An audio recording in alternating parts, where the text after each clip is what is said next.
নমস্কার।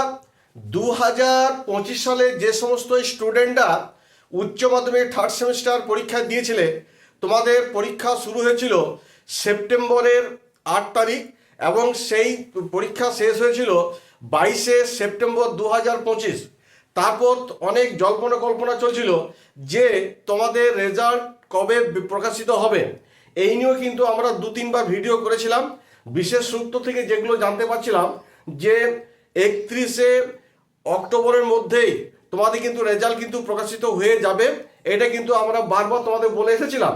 কিন্তু এই কিছুদিন আগে তোমরা আনন্দবাজার পত্রিকায় দেখতে পাবে যে আমাদের উচ্চশিক্ষা সংসদের সভাপতি বলেছেন যে তোমাদের যে রেজাল্ট আউট হবে সেটা কিন্তু নভেম্বর মাসে 2025 নভেম্বর মাসে ফার্স্ট উইকের মধ্যে তোমাদের কিন্তু রেজাল্ট প্রকাশিত হবে।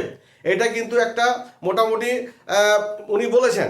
তবে ঠিক এই নভেম্বর মাসে ফার্স্ট উইকের মধ্যে কোন তারিখে তোমাদের রেজাল্ট প্রকাশিত হবে সেটা কিন্তু মোটামুটি ঠিক জানা যাবে এই অক্টোবরের 22 তারিখে, কিন্তু সেটা আশা করা হচ্ছে যে ঘোষণা করা হবে। তো তোমাদের যেটা একটা টেনশন ছিল বা তোমরা যেটা ভাবছিলে যে আমাদের রেজাল্ট কবে বেরোবে, ঠিক সঠিক তথ্যটা আমরা পাচ্ছি না।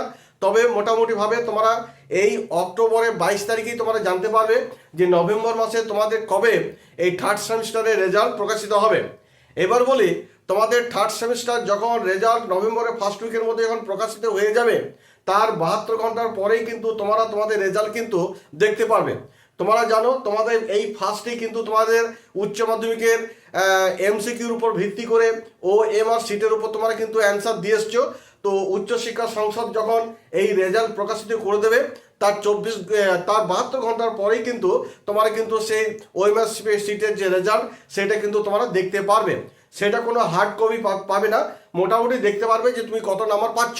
কারণ তোমাদের এই উচ্চ মাধ্যমিক থার্ড সেমিস্টার এবং ফোর্থ সেমিস্টার এই দুটো সেমিস্টারের তোমাদের রেজাল্ট নাম্বার নিয়েই কিন্তু তোমাদের কিন্তু রেজাল্ট তৈরি হবে।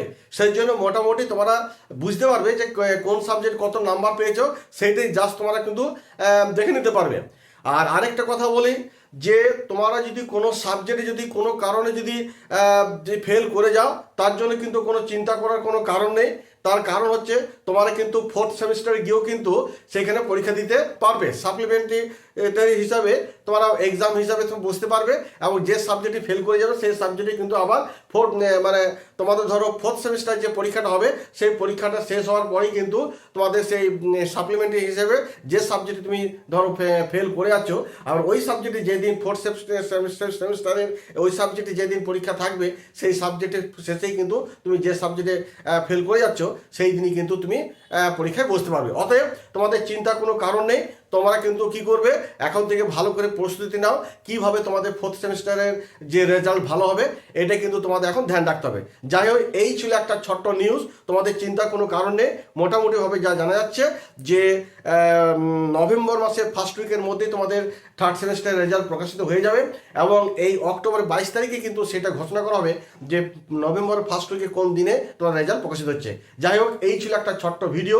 যদি আমার এই ভিডিওটি ভালো লেগে থাকে তাহলে কিন্তু অবশ্যই কিন্তু একটা সাবস্ক্রাইব এবং লাইক করে দিও। আর যারা ইউটিউব থেকে দেখছো তারা অবশ্যই কিন্তু সাবস্ক্রাইব করে দিও। আর যারা ধরো এই ফেসবুক থেকে দেখছো তারা কিন্তু অবশ্যই কিন্তু চ্যানেলটিকে লাইক এবং কমেন্ট ও ফলো করে দিও। ধন্যবাদ।